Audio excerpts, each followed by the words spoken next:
driving, so that means that I'm on a ramble, and I don't care about my rambling. If people want to see my life and I see other people's lives and I'm a part of their lives, you will be a part of my life too. Okay, here we go. We going to work. I'm leaving my house and I'm going to. I live in Goose Creek and I'm going to Mount Pleasant. And so I'll up the window so you can hear what the hell I'm talking about. And I'll use the air, even though gas is high as hell. And nobody want to talk about how the hell gas is so high. But I'm not even going to get into the politics. Not even going to do it. Not even going to get into the politics of it. Okay, I drive a Jeep Wrangler, a Wrangler. I'm a Wrangler. I have a Sahara, the queen of the road. And boy, she is whooping my ass royally with this gas. She is. But I'm not going to talk about that. I'm not going to talk about that at all. I just going to probably ramble about my life, ramble about who I am, ramble about where I come from, because I'm not going to always be here. So maybe my nieces and nephews will stumble upon my page and maybe they'll see that the aunt was a crazy lady, but she was smart too. And maybe they'll see parts of themselves in me when they come upon my page. And honestly, that's the only reason why I come on YouTube is because it's like, yo, I watch people. I sit for hours and I watch people. I watch their lives, and I'm enamored in the fact that wow, you can be on a platform and somebody can watch you. They can be a part of your life, like for real, and they can be engaged with you, and you might be a stranger to them, but you can engage them. So that's what I'm gonna do today. I'm going to work. It's my day off, but I'm doing my own business today because I care give and I clean houses, but then I also am a house inspector in the real estate world, and we have to do multiple things nowadays to keep money in our pockets, and that's true. And I would really like to be home, but no, I have to make money because I have to pay for bills. And you know what? It's so annoying to me that when we were little, when I was little, it was like, yo, I wanted to be an adult, but fuck being an adult. Like shit. Like I would rather go back to being a child where my parents paid for everything. But you gotta pay for shit. And I drive this big ass truck that I don't even know why. I bought the truck 'cause I like mudding. I like mudding. I'm a country girl. Oh, I'm a country girl. And so I got the Jeep because the Jeep allows me to do the mudding.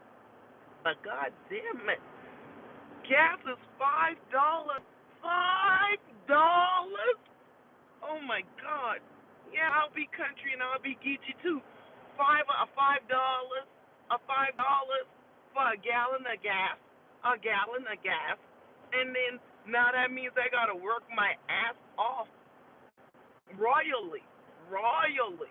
Because he like I gotta pay for the Jeep and then I gotta pay for the gas and then I gotta pay for the modding. But I like it. I like my Jeep and I like that God has allowed me to have a life, right? And so you can't get caught up in the bullshit. And maybe I shouldn't curse. But no, like, in life there are gonna be things that come your way. There are gonna be things that come your way that you don't have no control of over. We live in a society where we in a group, right? And so we have a minority that makes decisions over us all. And that's true, right? And maybe we don't agree with the decisions that are made, but then we have to still keep going. And that's life. I'm learning. I am learning. I'm almost 40 years old. I'm very I have an optimistic viewpoint of life, but at the same time, we are living, we living in a dispensation of You know, maybe we don't always agree with the decisions that are made over us. And I remember being in high school, and we used to have like, the electoral things where you had the president, the class president, and all of these other things. And I'm recognizing what that means as of today. Like you will have people that make decisions over you that you don't necessarily agree with, right? But you can't stop. You can't freeze yourself. You got to keep going, and you gotta have a positive mindset to be like, you know what? Even though I might not like the way today might look on paper, I can change the narrative based on who I am, what I'm about, and the energy that I give out to others. So my rhetoric is this.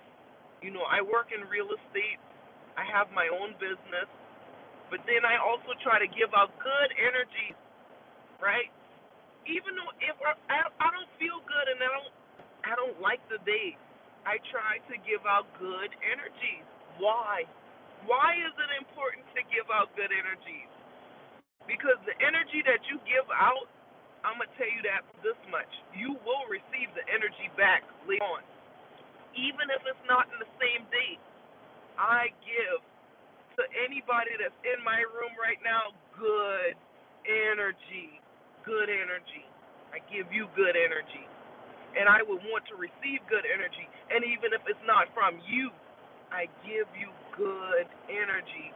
I give you positive energy to uplift you, to enlighten you, to give you pause for self, because at the same time we all are going through, it's the world. It's chaotic. But at the same time, you shouldn't be a part of the chaos. You should be a part of the good energy. I get it. It's so easy to give it. I'm driving in traffic. I'm in Charleston, South Carolina. I'm gonna turn my damn camera around if I can. How do you do it? Oh, there we go. In traffic. Oh, I hate traffic.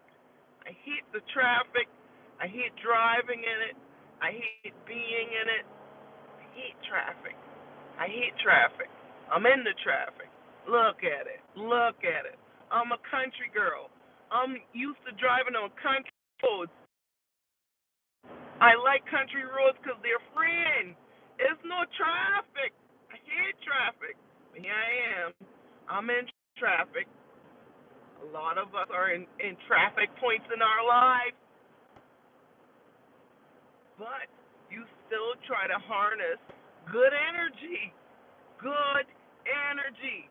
Do good things. Pray good things. You will receive good things. No, we're not perfect. I'm learning that. I am a perfectionist, and it creates a lot of anxiety in yourself, right? We have anxiety. Yeah, that's a real thing. But at the same time, it's like if you will yourself to be a good person, right? Because there's some people that walk around and be Debbie Downers. I hate Debbie Downers. Oh, they just doom and gloom, doom and gloom. No, be good, be happy, right? Despite your situation, because I'm gonna tell you, like there are things that will hit your life, hit you in the face. Like you gotta deal with that. But then at the same time, it's like, why should you make others responsible for what's going on with you? If you draw your lens back, draw yourself back, you're able to see that the world is ever moving around you, ever moving, ever present, right? And honestly, like the world around me grieves me at times, right? But then at the same time, I have to be present in who I am and what I am and what I present to others, right? And if we all have that same mentality to know, okay, We have to be present in who we are and what we are in the moment, right? And what we present to the world, right? Then it helps the world to be better. I don't want to be a negative person. Oh, God. Why would I want to be negative? Why would I want to be a person that tears someone down? Why would I want to be a person that's off putting? In my life, have experienced so many beautiful, wonderful people who have tapped into me. And I'm a nobody, I'm a nothing. I don't need to be a something. I'm a something because I am alive and I thrive. And I thrive, and God has allowed me to have beautiful things and be around beautiful people, right? But I don't have fame, don't have fortune, and I don't need those things. And sometimes some of us kind of focus on those things, and that's not what it is. That's not what life is really about. It's really not. Fame and fortune, no, I have none. I have none, but I am very much blessed. I am very much wealthy. I am very much enthused and in love with life. So even when I'm travailed, you know what that is, travailed, you know what that is. Even when I'm travailed, I recognize the fact that God is ever present. He is loving, He is kind, and He provides for me. I know what I came from, I know where I am, don't know quite where I'm going, but then at the same time, everything is beautiful because I choose to take a look at it and know that it's beautiful. I am driving to work on my day off. I work a 9 to 5 in real estate, but then I also have my own business that I'm building myself for me, because I love people and it allows me to love on them in an intimate way, right? And I don't know what the business is going to be and how it's going to look, but it allows me to love on them. And so, in driving to work, I figured I would talk to you for a little bit because we all have our own things that we're going through. We're transitioning through time and space, and we're trying to figure out who we are and what we are and our place in the universe. Some people are. I am myself, right? But in that, just know that just being good, being kind, having a kind word, it means a lot. It's meant a lot throughout my whole life. My whole life has taught me this. Just be good. Just be good. Why just be good? Just be good because in being good, you get that good energy back. You deserve that. So why would I be negative? Why should you be negative? You don't nobody is negative to you. No, never. Right? Whether they walk into your room or walk out of your room, right? You don't like when somebody is off putting to you. So despite your situation and despite what you're going through, just be good. Just be good. You want it back. You give out the energy. You give out the energy that you want back. That's what I've learned. I've learned it. I'm not a perfect person. We not perfect people. We make mistakes, and that's real and that's true. But if you can just give out good energy, hands up, no holds bar, give out good energy, right? You will receive that good energy back in your life, believe it or not. You will receive good energy back in your life when you be good. Yeah, I could be a Debbie Downer. Oh, who wants to be a Debbie? I could be negative. But man, it takes so much energy to be negative. I don't want that. Never. Never, never. I would rather be positive to a person who don't even want to receive me versus being negative to try and prove a point. Because some people think that there's power in being negative. No, there's no power in that. It's no power in that. It's more power in being positive despite your situation. Because most times, when you're being positive, when you're being a good person, when you're trying to give out good energy, you're giving it to people who are in a lowly place, who lowly, right? And you might be in a lowly place, and that might be true, right? So in me being, if I'm in a lowly place, why would I take my energy to be lowly? If I'm in a low place, if I'm in a negative space, why would I take my energy? Why would I take my energy to be negative? Huh? Why? It doesn't create any positive energy in me. We are the power source. You don't understand. You are the power source. You're the power source. You're the power source. So if you're in a negative spot in your life and you think that everything is going wrong, you're the power source, right? Don't be lowly. There's lots of bad things that I've gone through. There's lots of negative situations that I've been through. I'm going through negative things right now, but I choose not to be negative. I choose not to be down putting. Why? Because I know that if I just push out good energy, if I just push out good things, and the universe wants you to push out bad, it really does. If I just push out good energy,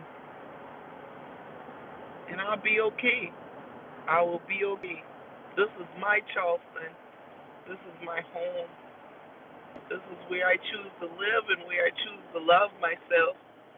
I've known this place my whole life, but it's growing and it's changing. Oh, this Charleston is changing.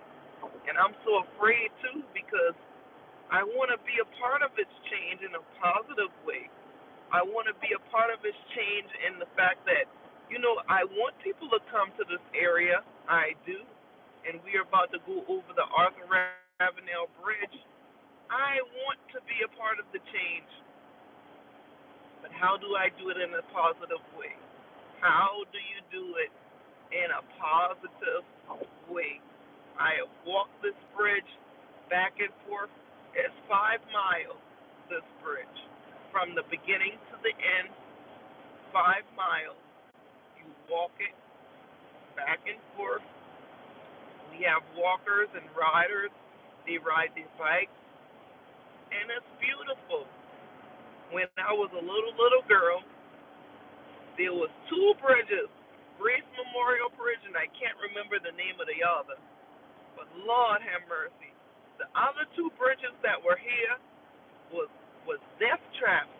My mom was very afraid of driving across the bridge that's coming here. My bridge is in place of this bridge, and this is home for me. And I enjoy being home. I enjoy being a part of my home. I've lived other places. I've seen other things. I've been to other countries, and I'm thankful for that also. But this is Charleston. This is my home. This is where I live. This is where I commute. This is where I work. This is where I make my money. Because this is the side. This is Mount Pleasant side. There's a lot of money here on Mount Pleasant side. Mount Pleasant side is the money. And then also where I live on the other side of the bridge, we have Nexton. Nexton is very much so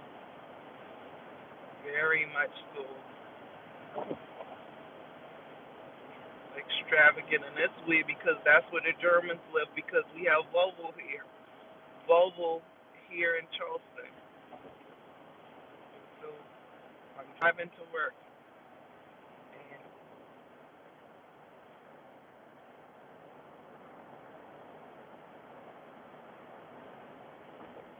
so here I am in Mount Pleasant. This is Mount Pleasant. And a lot of people are moving here. And I don't really know how to feel about it. It's like when you're from a place and you have moving to your area, it's different, right? It's different in the fact that you kind of want to keep the small town feel. Like I'm from an area called McClellanville, and I will take you guys out to McClellanville one day. I will do a video out there one day to show you like the plantation that my great grandmere was from. My great grandmere was from Hampton Plantation, which was owned by Archibald Rutledge and his family. And Archibald Rutledge was a signer of the Declaration of Independence. That was different too. And so, but in my traveling and going, it's like, okay, here we are. This is Mount Pleasant. And I will show you one side of the road because a lot of this is changing. A lot of this that you see, and I would like to record it just for my own sake, is like none of this stuff was here before. That plaza was there. It always was there. But then you have a lot of growth, a lot of changing of the tides, and that was always there. Bits of lace that was there since I've been a little girl. But then here you have. Let me get over if I can. Okay, so you got Shem Creek, and this is Shem Creek, and then you have this this walkway. That walkway was never there like that. And then you got another walkway, and then apparently like years ago, that walkway kind of like disintegrated, and people fell in the water, and they got a lot of money off of it. Nico, I've eaten there. They have good seafood. Um, but no, this is my home. This is where I grew up and live. And on the other side of the road, you have Okra Grill. Okra Grill is what Okra Grill is. I am not really. People like it. Me myself, I, being of a ya, I'm a from a ya, not a come a ya. Like I don't really. I'm not a big fan of it, but people like it. So, and you got Arts. Arts is good. Arts was good. Arts is good food. This area has always been open. This is the farmers market here. So, it's just being home, being a part of home. Get around this star here. And then you got the um Lord, and I love the Greek. I love the Greek food.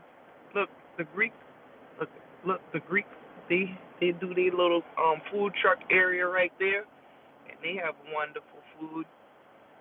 Right now in Charleston, this weekend, always the weekend before Mother's Day, we have the Greek festival. And so hopefully, because I have to work this weekend, I would like to get out there for a little bit, but they have beautiful presentations, and the Greek grandmothers here in Charleston, oh, they cook their butts off. They do, and it's wonderful.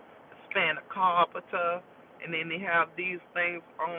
This one dish that's wrapped in, oh God, a grape leaf.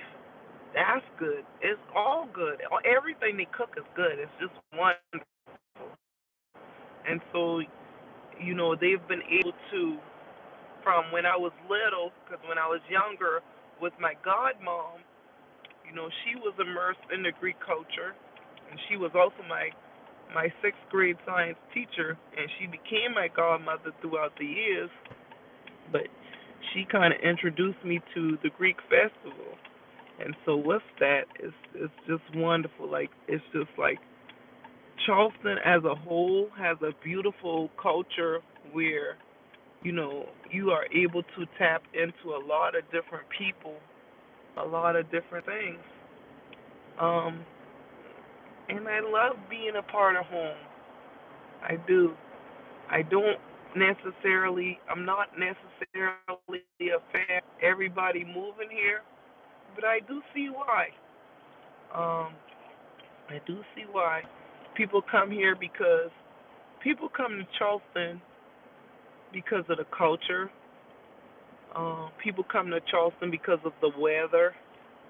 We have beautiful weather here. People come to Charleston because of the beaches. The beaches are very important. Um, and also, we are very hospitable here.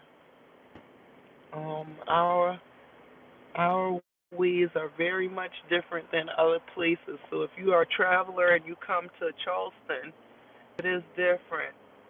We are very loving people compared to other places. Um, I don't necessarily want everybody to move here. You can come to visit, but you don't have to move. But at the same time, I do recognize why. Um, I've been a traveler myself, so in recognizing that in traveling, um, being here in Charleston, the culture is much different. Okay, I am a Geechee girl. I am Gullah Geechee, true and true, all the way through. Um, Gullah Geechee means that my ancestors were slaves. It also means that we have a different dialect, um, a different way of talking. So like when you go to visit other places like Louisiana, or you go to New Orleans, right? You can kind of like hear it, but it's not the same. It's not the same because the fact that Gullah Geechee, the history of it is quite unique. And you think, oh, they just sound different. It's not that we sound different. It's just that we had to create a whole nother language based on other languages. And so the people in Charleston to me are very unique in the fact that they took they took their languages. So Gullah Geechee consists of 70 plus different languages that they put it all together and they mishmashed it. I call it mishmash. We mishmashed it in the fact that we confused the slave masters, we confused the slave owners in the way that we talk. And on top of that, Charleston is different because we talk very fast, especially when we upset. When we upset, we talk very fast, very fast, very fast. And so you cannot understand it unless you like closely connected to the person or you understand the language. And so that's different and that's unique.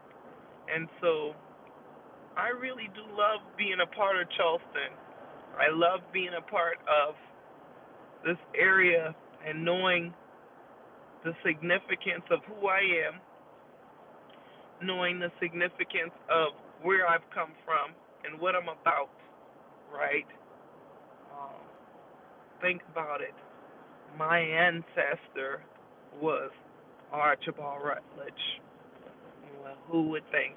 My grandmere. So my great grandmother was called grandma. But then the French Huguenots came into the area of McClellanville, South Carolina, and also Charleston, and they made their appearance very significant, right? And that's why I love French too, and that's why I'm so thankful to have gone to France and to know the French language, but also to know the importance of who I am and what I'm about, right? And so my grandma, which in French is grandmere, but we call her grandma and grandpa, which is different. Because down in the South, you call your grandparents different things, but never grandma and grandpa. And so we call our grandmother Grandma, and we call our grandfather Grandpa, and we driving. I'm on I'm on Rifle Range Road right now. Not Long Point. I'm on Rifle Range Seaside Farms. Um, so in all this area, this is new. Fiddler's Cove. This is new. It kind of grieves me because those were all farms once before, and so now we coming up to where Target is in Mount Pleasant, and all of this area was very rural. That's Frankie, and it is different. It's very much different. It's different. Um, I worked in all of these areas. Sweetgrass. I was. Uh, can I see it? Is it there? Sweetgrass. That's Sweetgrass. I took care of children in there. Target. That's Target. Um, and then we're gonna come up here, and I was. God has allowed me to do many things in the short time that I've been alive, 'cause I ain't been here but 40. I ain't even been here 40 years yet. Look, Isabel Tree. Isabel Blue. Isabel Blue. I love you. Annabelle Lee built her castle by the sea. And look at your tree is growing. They planted that tree there when she was a little baby. And I watched this tree grow. And she don't even know, but I'm going to bring her out here one day if God allows. But no, this is me. This is the IOP connector, Rifle Range Road. So if you go that way right there, you want to go to IOP.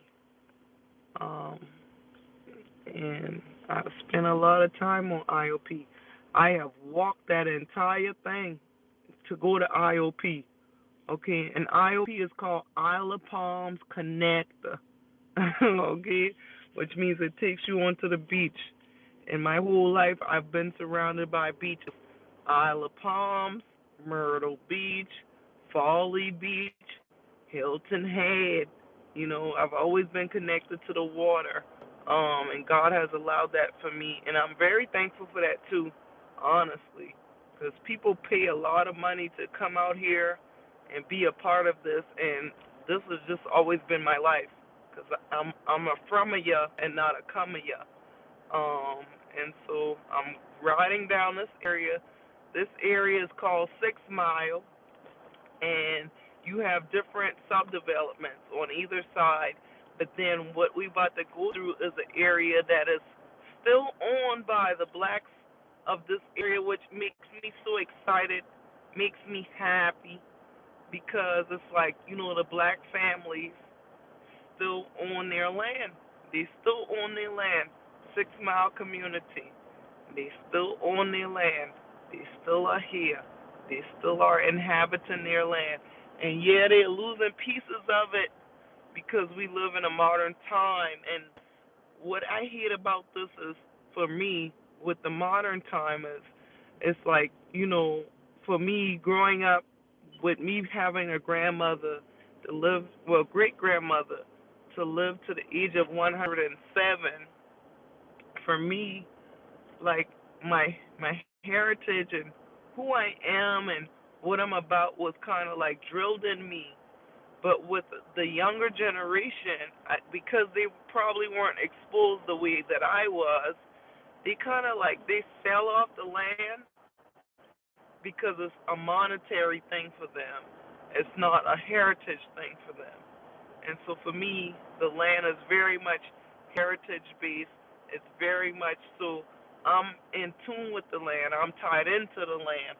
I don't want anybody to have access to my land.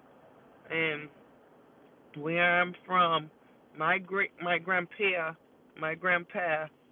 you know, he came with his brothers during after slavery, and he was able to read and write, and he was a land surveyor because I did the history, ancestry on him, and he was able to read land and he was able to put us in a beautiful place in McClellanville, right? Our community is called Buckhall, and he positioned us very well. And we had 100 acres from the railroad tracks all the way to the waterfront. We owned it all. And now in this time, in this dispensation of time, we are losing the land because we have family members who were not good stewards. We have family members who, didn't recognize the fact that we were privileged, especially after slavery, for us to be able to have so much land. And then in this time when the land is worth the most, they losing it or they selling it off, and they think that it's a wonderful thing. It's never wonderful to sell off your land. It's never a good thing to sell off your property because land is the only thing God not making a lot of, other than in Hawaii when you got volcanoes that explode, and that's new land, but that's not even accessible land in our time. So, when you have property, that's the best thing to have. When you have property, it is what you are, right? And if you have 100 acres, even if you gotta share it with 100 people, that's still an acre a person, right? So it's like, for me, it's very heartbreaking to see what we have like go away for nothing. They sold our waterfront for less than $1 million. The waterfront, and they didn't even recognize the fact that it was waterfront property. I went through real estate school. I got my real estate license, um, to know what it means, right? What it really really means, and it continues to grow in value. And you didn't even get a half of it. You didn't even get a third of it, really, and that's heartbreaking to me.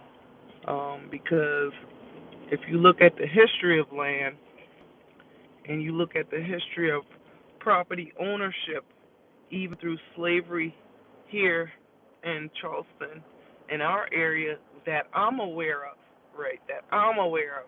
I can't talk about other places, but you had slave owners that had homes in multiple places, meaning they would have a home on the battery, right, for the summertime, right, because they wanted to be on the battery. And times they would have a home, they would own multiple areas, where they could escape to. And so to be a person of color, and that's what I am, to be me myself and to